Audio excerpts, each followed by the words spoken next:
Calaroga Shark Media.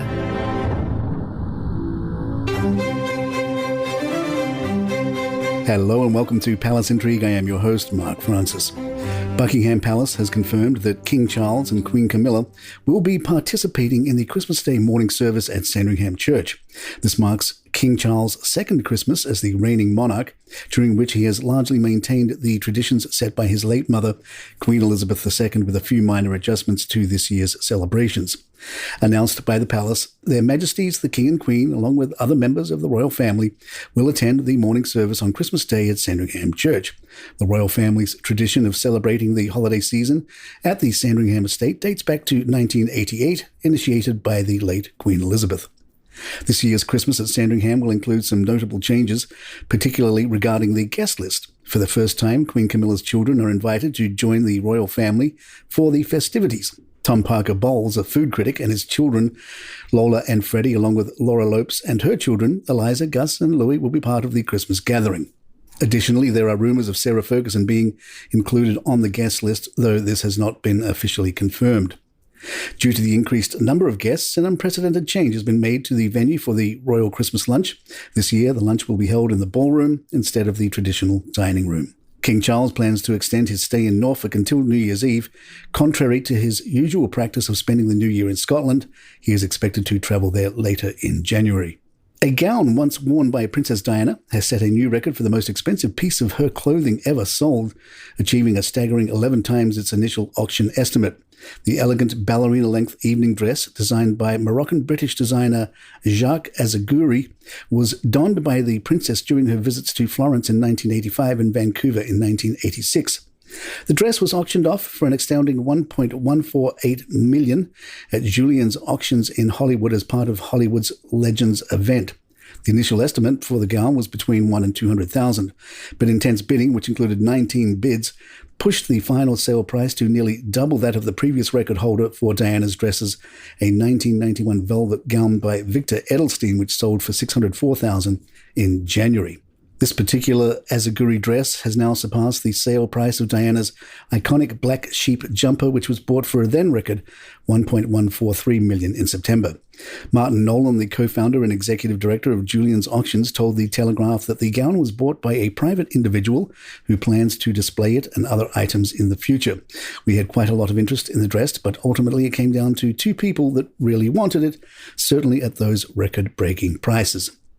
Nolan also mentioned that Kensington Palace was kept informed about the sale, giving the royal family an opportunity to reacquire any items if desired.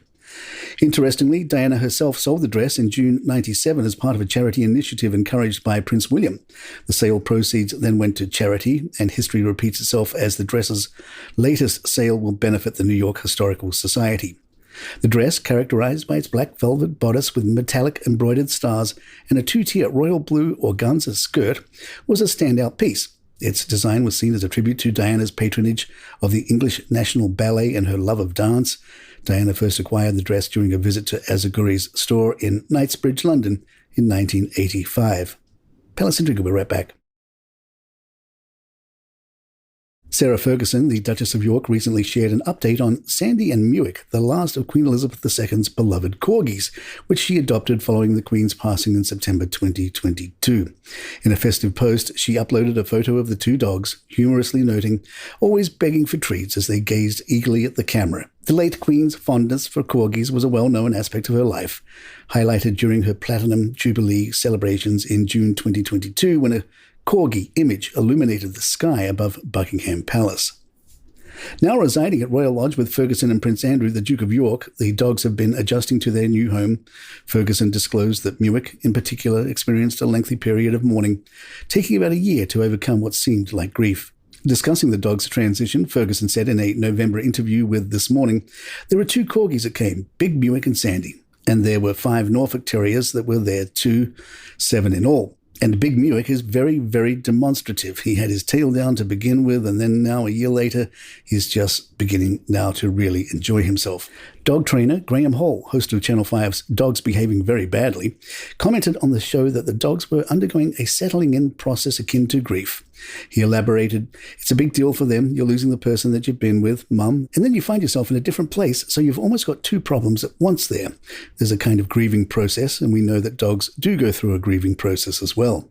Ferguson also observed that Muick has been seeking extra attention, often positioning himself to receive affection when she interacts with other dogs.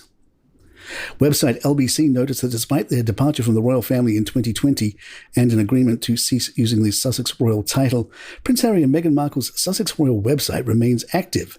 This is notable considering their commitment to relinquish the use of this title in any territory after spring 2020. According to LBC, the website, found at sussexroyal.com, continues to be accessible and includes content such as a page titled "Serving the Monarchy." However, this section of the website does not reflect recent significant royal events, including the passing of Queen Elizabeth and the coronation of King Charles. Royal commentator Kinsey Schofield was not impressed by Harry and Meghan's charity work. She told GB News, "Harry and Meghan only work 1 day a week. Can you imagine? What a nice life." When it comes to Archewell, they tend to just attach themselves to other charities that are, going and kicking butt and just say, "Hey, we're Harry and Meghan. Can you stamp us onto something that already exists?" So what Archewell tends to do is just insert themselves in charities that they are already moving and going forward with little to no effort. The classic Harry and Meghan, Spotify grifters. It's just classic Harry and Meghan. It's no effort. Royal commentator Richard FitzWilliams doesn't think the chatter about Harry coming home for Christmas is real. He told GB News, "The Sussexes are completely unpredictable. They're also untrustworthy. This is not a background on which you could have a relaxed Christmas. You can't trust the Sussexes. As for Harry wanting to return to the UK and Meghan not, all of this, of course, is a rumour. So who is spinning what? They won't come. So much of King Charles' reign has been overshadowed by the Sussexes, by Spare, by the court cases, by the so-called near-catastrophic car chase, and by Endgame. I mean, it's become a circus, so they won't come." And there you have it. If you'd like to email us, our address is thepalacintrigue@gmail.com. Please follow us on Spotify, Apple, or your app of choice. And if you're on YouTube, hit that subscribe button. I'm Mark Francis. My thanks to John McDermott. This is Palace Intrigue, and good times.